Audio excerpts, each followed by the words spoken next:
Over the years, the music world has produced countless incredible bands. But every now and then, someone appears who doesn't just join a trend, they create one. Roy Wood was one of those rare figures. Long before face paint, wild costumes, and theatrical rock became mainstream, Roy was already doing it.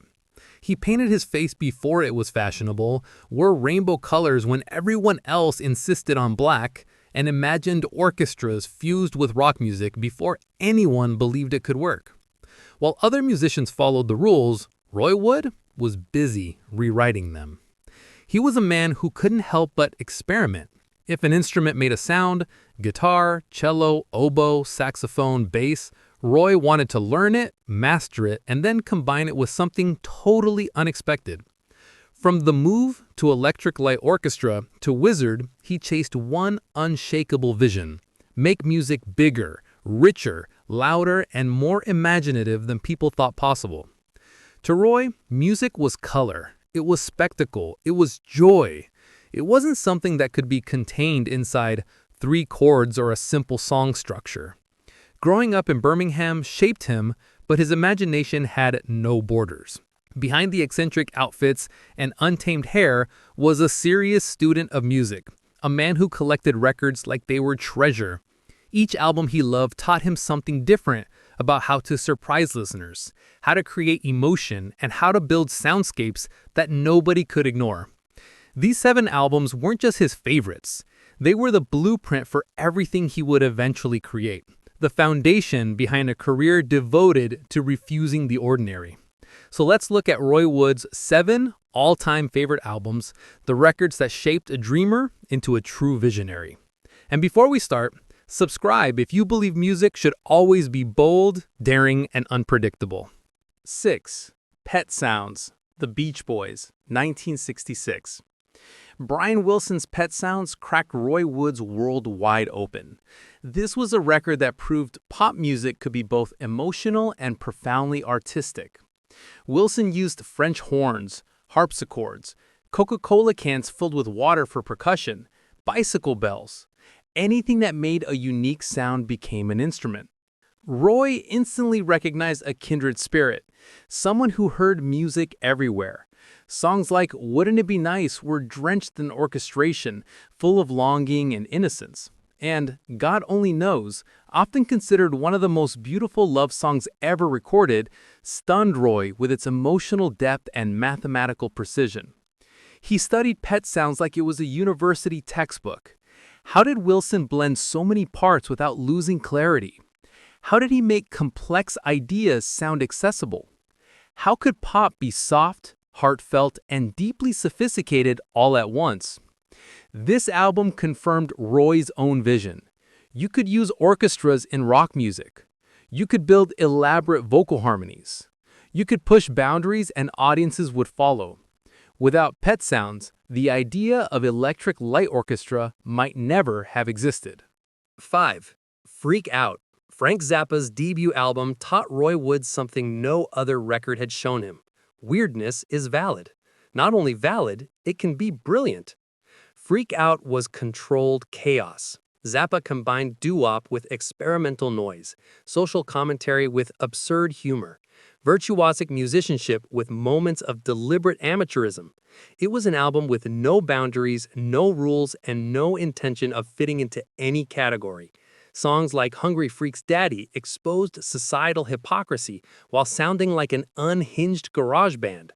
Who Were the Brain Police asked uncomfortable questions no one else dared to ask. The final tracks were pure experimentation, challenging, confusing, and mind-stretching. Zappa didn't care about pleasing everyone. He cared about honesty. Roy took that to heart. From Zappa, he learned that music could be serious and silly, beautiful and abrasive, sophisticated and childlike, structured and chaotic. The Move's later work, especially songs like Wild Tiger Woman and Blackberry Way, reflects this Zappa influence: bold arrangements, unusual ideas, and a refusal to be predictable. Zappa gave Roy permission to be fearless. Number 4. Sgt. Pepper's Lonely Hearts Club Band by the Beatles, 1967. When Sgt. Pepper arrived, Roy Wood felt like he was hearing the future unfold in real time. The Beatles had taken every musical idea they had and pushed it to the extreme. This wasn't just an album, it was an event, a concept, a theatrical production created entirely inside a studio. George Martin's production was flawless. Orchestras, tape loops, sitars, laughter, background chatter, all blended into a cohesive world. Lucy in the Sky with Diamonds painted dreamlike pictures using pure sound. A Day in the Life rose from a whisper into a breathtaking explosion of orchestral chaos. From this album, Roy learned the importance of concept, the idea that an album should take listeners on a journey, from start to finish.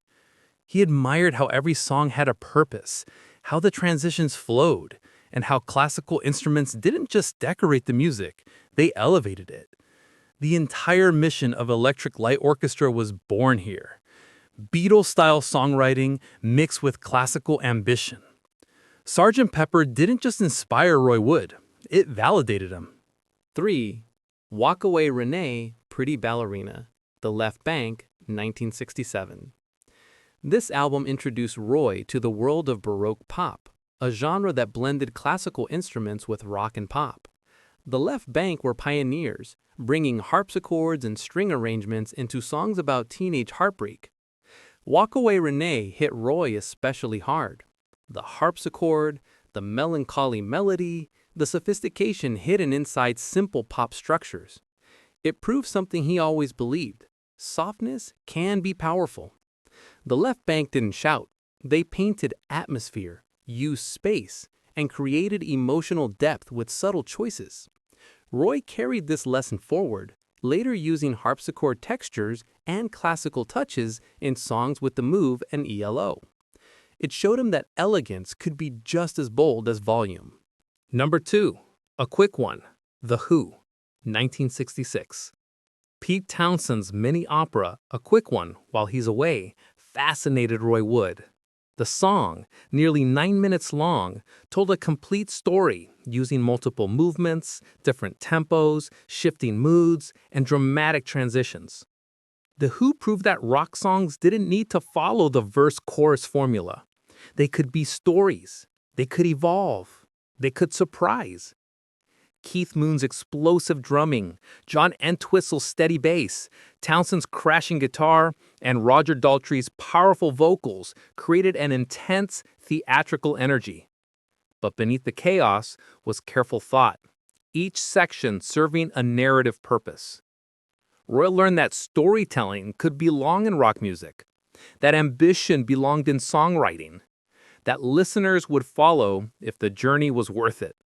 Later, he applied these lessons to long, multi-section pieces like Cherry Blossom Clinic Revisited, directly inspired by Townshend's boldness. 1. Shazam! The Move, 1970.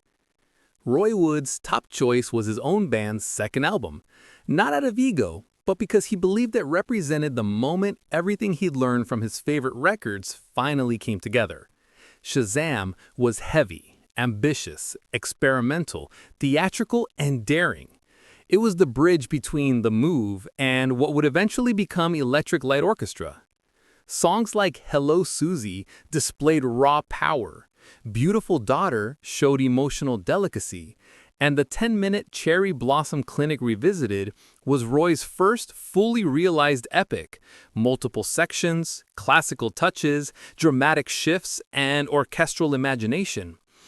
Every influence he ever absorbed, Phil Spector's density, Brian Wilson's orchestration, Zappa's unpredictability, the Beatles' ambition, the Left Bank's elegance, the Who's storytelling, all came together in this album. Shazam wasn't just a record, it was a declaration.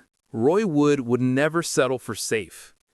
Roy Wood spent his entire career chasing the spectacular over the sensible, pushing music into Technicolor when most artists were still working in black and white. These 7 albums didn't just inspire him, they lit the path he followed for decades. Which album changed the way you hear music? Share in the comments. And subscribe for more stories about the artists who refused to fit in. Please don't forget to subscribe and hit the bell icon.